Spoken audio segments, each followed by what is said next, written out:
विश्वकप हेरेर फर्किँदै गरेका हाम्रो जम्बो टोली कोलनाडादेखि कान्छासम्मको क्याप्टेन साहब Yes, sir. How are you Good man, good.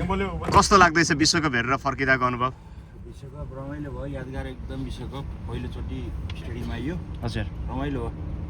खेलाडीहरू एकदम नजिकबाट देख्न पाइयो है जुम गरी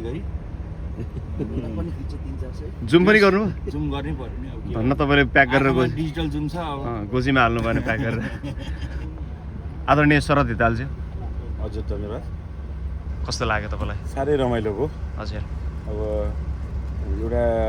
वर्ल्ड कप हेर्न पाइयो तर वर्ल्ड कप त एउटा बाहना थियो हजुर वर्ल्ड कपसँगै साथीभाइहरूसँगै घुम्न पाइयो यो गेदरिङ गर्नु पाइयो कोलरबाट आइहाल्छ साह्रै रमाइलो भयो धन्यवाद अनिल विश्वकर्मा दाई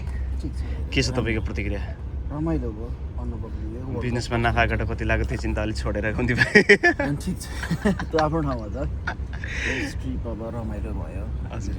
राम्रो सोचे भन्दा धेरै नै धेरै राम्रो अनुभव बटुल्ने मौका पाइयो यस्ता दिन फेरि पनि आओस् खेल पनि रोमाञ्चक भयो होइन 3-3 बराबरी बाद चाहिँ दैवले साँचे 2038 को वर्ल्ड कप फेरि पनि अमेरिकाले स्पोन्सर गर्न पायो भने पाएको खण्डमा आम्ला आउनुपर्छ 15-18 वर्षपछि धन्यवाद अर्जुन दाजु एकदमै रमाइलो रह्यो यो वर्ल्ड कपको एउटा नयाँ अनुभव पहिलोपटक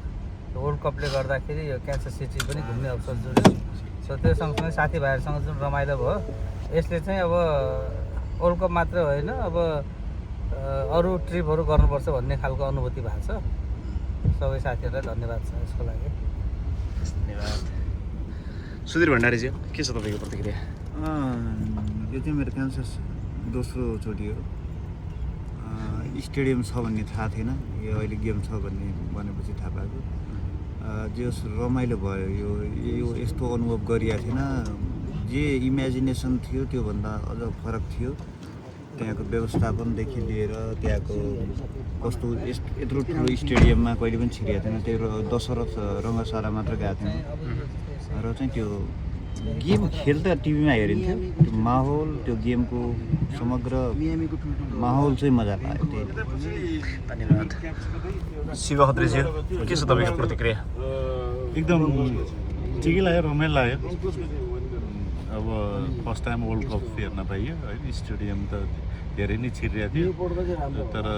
वर्ल्ड कप चाहिँ फर्स्ट टाइम हो रमाइलो लाग्यो त्योभन्दा पनि साथीभाइहरूसँग हिँड्न पाउँदा चाहिँ त्यो मेमोरियल भयो त्यो नै मलाई चाहिँ फर्स्ट प्रायोरिटी मतलब त्यो नै एकदमै मेमोरियल भयो गेम भने त छँदैछ त्यो नै टार्गेट थियो अब वर्ल्ड कपलाई चाहिँ दिन आउने चाहिँ डोनाल्ड ट्रम्पले दिने भन्ने आदरणीय सुदर्शन चापागाईज्यू अविस्मरणीय भयो म सबभन्दा ठुलो कुरो त साथीभाइसँगको यात्रा आफैमा एक अविस्मरणीय क्षण हो दोस्रो कुरो अब प्रत्येक वर्षमा हुने यो चाहिँ सकर मेला भूगुण्डो मेला त्यसको चाहिँ गेम रियल गेम हेर्न पाइयो टिभीमा हेर्नु र फिल्ममा आएर हेर्नु छुट्टै भयो अब 70,000 मान्छेसँग सँगै बसेर गेमको चाहिँ रोमाञ्चकता हेर्नु साह्रै रमाइलो एक्सपिरियन्स भयो धन्यवाद धन्यवाद बुवा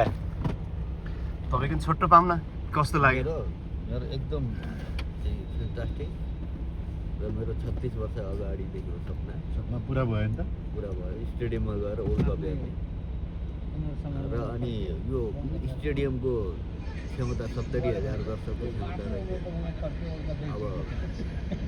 69,000 दर्शकहरू रहेछ त्यहाँ र उनीहरूको व्यवस्थापन ट्रान्सपोर्टेसन र भिड व्यवस्थापन चाहिँ अति नै उत्कृष्ट लाग्यो धन्यवाद सबैजनालाई विश्वकप फुटबल 2026 हेरेर फर्किन लाग्नुभएका तपाईँ सबैलाई फेरि एकपटक happy journey all the best let's go thank you